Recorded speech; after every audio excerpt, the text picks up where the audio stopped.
It started about a year ago, August 2017. A friend, Grant Hagan, and I wanted to build a robot to get kids off the screens, watching TV all day, get them up and active and learning some foundational skills. And, we went probably 6 prototypes. That robot was called Buddy. And after we had finished a few prototypes, we had parents of kids with autism reach out to us, and they were really excited about it.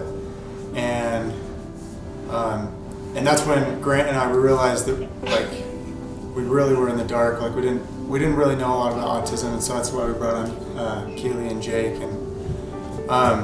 But yeah, the goal was always just to entertain and to help kids in any way. I think a lot of people ask what does Benni do? And the goal is to help with 3 areas. So recognizing and responding to emotions. So he's kind of like a Tamagotchi, if you remember those when you were a kid. They were those little digital pets. And so you take care of him, and that helps the kids recognize and respond to emotions, develop a little bit of empathy, responsibility. The second one is communication, so asking and answering questions, having conversations. And then the third one is interdependent play. So the child will first, learn how to play with Benni, play specific games, but we want to also include games where there's 3 people, Benni and the 2 kids, and kind of shift the child's attention away from Benni and towards the other kid and kind of facilitate play. So those are the 3. We want to make sure it's clear that we don't want, Benni would never replace therapy or different activities that kids with autism should be doing, such as speech or ABA therapy, but it's a supplemental piece that can be used in the home or a clinic or academic setting that can add on to all of those therapies. We did a lot of research on it and found that robots and autism, there are a lot of benefits with the 2, and so we've been creating different curriculum for Benni so that he can target those different areas that children with autism struggle with, such as communication and emotions, relating to other people. The families that we have now using Benni, they really love the idea and the concept, and they love that Benni is able to have conversations with their child where their child might not have wanted to talk to anyone before.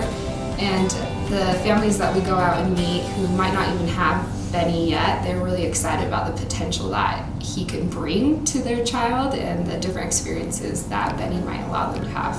I'm Deb Hema, and this is my daughter Gigi and my son Ben. Both of them have high functioning autism, and we've had them in all kinds of programs and ABA therapy, and that has, I think they're miles ahead of where they would have been if we hadn't done that.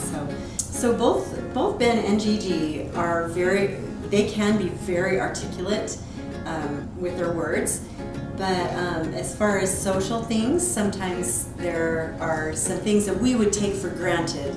We would just pick up from interacting with people, whereas Ben and Gigi need to practice it.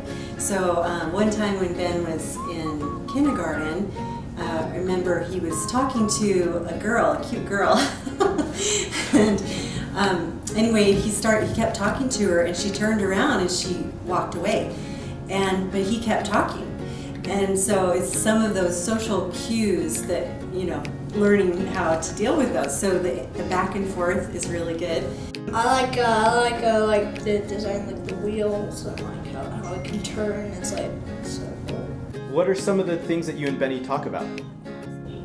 So basically, we talk about what's your favorite ice cream, or what's your favorite color, what's your favorite hobby, who do you like. Do you feel pretty close to Benni? Yeah. Yeah, you do? You feel like you can kind of relate or trust them in a certain way? Yeah, how about you, Gigi? What do you talk to Benni about? What's his favorite book? What's his favorite color? And what's his favorite? He's a work in progress, but I like how Ben and Gigi, I like how they can just interact with them, because sometimes I'm busy, I'm trying to get things done, and I know that sounds silly, but they need practice with the back and forth of conversation. So the other day I was just downstairs and I heard Gigi talking in her room, and I thought, is she talking to herself? And she was talking to Benni. Back and forth, just, now tell me, what is your favorite? Just very the back and forth is really important because a lot of times kids with autism perseverate and obsess over something over and over, and they'll just keep talking about it nonstop. And so this kind of helps break that up. Because after a while, when I'm talking, I like pause and think what I'm gonna say. Well, it's not really forgetting, but it's like basically kind of like forgetting, but you didn't actually forget. You're just like, oh, what do I say next? Our goal is that every child that has autism will have a Benni to help them with with their day-to-day tasks and help them be able to interact socially with social skills better. For me, the motivation, as soon as I heard about Benni, I've have a brother that has autism, and as soon as I heard about Benni, I reached out to Jared because I knew I wanted to be a part of it, and I've always wanted to see more solutions for families and for children that have autism and help their lives. So hopefully, the goal is that Benni will eventually be able to help all children with autism. I think we're just trying to make it fluid so that the kids can interact with it in a very normal way.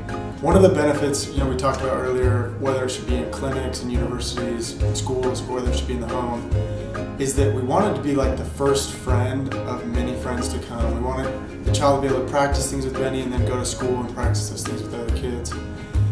And sort of to create this robot that can do these fluid, normal activities, it's quite the challenge. But right now we have about 20 robots that we're gonna move from home to home and kind of get feedback. And really we don't know everything, and we're trying to solve this problem, we're trying to help kids. And so any parent that would be willing to let Benni spend some time in their home and give us feedback and critique us on what they think we could be doing better, I think that's the best feedback. If you have any questions or are interested in getting involved with Benni, send us an email at bennirobotics@gmail.com. Thank you.